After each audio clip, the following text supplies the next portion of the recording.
Très bien. Aujourd'hui, on va parler des nouveaux modèles ChatGPT, les GPT-OSS.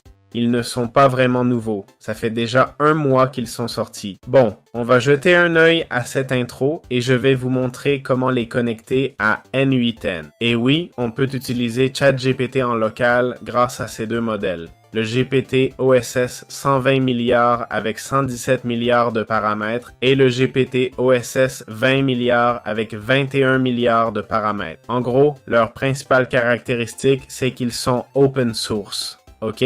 Ils sont compatibles avec une API, mais on peut aussi les avoir sur notre ordi avec une licence permissive comme Apache 2.0.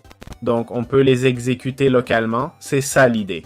De plus, ils apportent une nouveauté. Chaque modèle est transformé, utilisant un mélange d'experts, réduisant les paramètres actifs nécessaires pour traiter chaque entrée. Par exemple, le modèle de 117 billions n'active que 5,1 billions de paramètres par jeton, tandis que celui de 21 billions en active 3,6 billions. Qu'est-ce que cela implique? Cela implique une réduction significative du coût de calcul pour utiliser ces modèles. Ils utilisent aussi la quantification MXFP4, 4 bits mixtes, pour réduire les besoins en mémoire. Alors, quelle mémoire est nécessaire pour chaque appareil? Eh bien, pour l'appareil de 20 billions, un total de 32 Go est nécessaire. 16 Go en fait. Voilà, 16 Go de VRAM et pour 120, il nous faut 80 Go, ok? C'est vrai qu'avoir 16 Go de VRAM n'est pas si compliqué. Et c'est vrai que j'en ai 8, ok? Mais beaucoup en auront un peu plus. Pour le contexte offert, on a jusqu'à 128 000 tokens utiles pour les longs docks. Alors, pourquoi c'est considéré comme une révolution, hein? Tiens, voici plus d'infos. Ça démocratise l'accès. Beaucoup peuvent utiliser des modèles s'ils ont le matos. Ça apporte transparence, innovation et équilibre entre échelle et efficacité.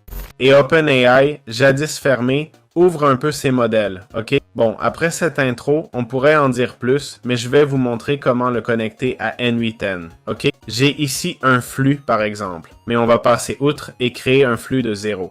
Ce qu'on va faire, c'est qu'en envoyant un message, ça active cet agent, d'accord? On va créer un agent d'IA avec une mémoire simple, ok? La mémoire simple, on la définit déjà, peu importe, et on va connecter un modèle. Quel modèle? On se connectera à Ollama. Important, il faut déjà avoir Ollama, ok? Dans Ollama, on clique sur Nouveau chat et on choisit un modèle, comme OSS.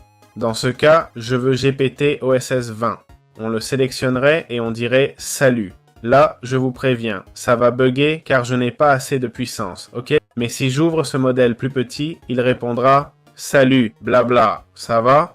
Bon, après ça, on connecte le modèle Ollama ici, ok? On le cherche, on le sélectionne. Le compte est déjà sélectionné, d'accord? Sinon, on crée une nouvelle identité et on laisse localhost tel quel. Si on utilise Docker, on va le changer, ok? On mettrait le lien Docker ici, mais le mien est déjà bon. Et là, on choisit le modèle. Je ne vais pas prendre GPT OSS, car ça ne marchera pas pour moi. Je vais choisir celui d'1 milliard. On va au chat, ok? On dit « Salut » et on reçoit la réponse. Salut, comment va ta journée? Blablabla. Voilà, on peut utiliser ce GPT en local sur la plateforme. Je vais vous montrer comment connecter tout modèle au-delà de ChatGPT ou SS localement via API, d'accord? Celui-là et tout autre modèle. En gros, on va chercher OpenRouter, ok?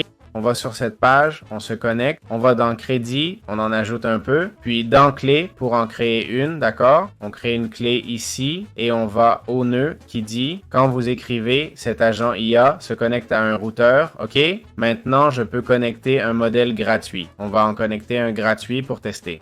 Par exemple, c'est gratuit, l'OSS était gratuit, par exemple. OSS gratuit de 120 milliards de paramètres. On va lui demander un truc complexe, genre « Expliquez-moi ». Voici pourquoi le modèle ChatGPT de 120 milliards de paramètres a été révolutionnaire. On l'envoie et, comme c'est gratuit, ça a râlé. Bon, prenons le même texte avec un modèle payant. Mettons le 4e mini, pour l'exemple. Allez, ChatGPT 4e mini, et hop, on envoie. Vous voyez? Ça traite notre requête via l'API. Avec OpenRouter, c'est un peu plus lent que ChatGPT direct, mais ça marche sans souci. J'espère que ça vous a plu.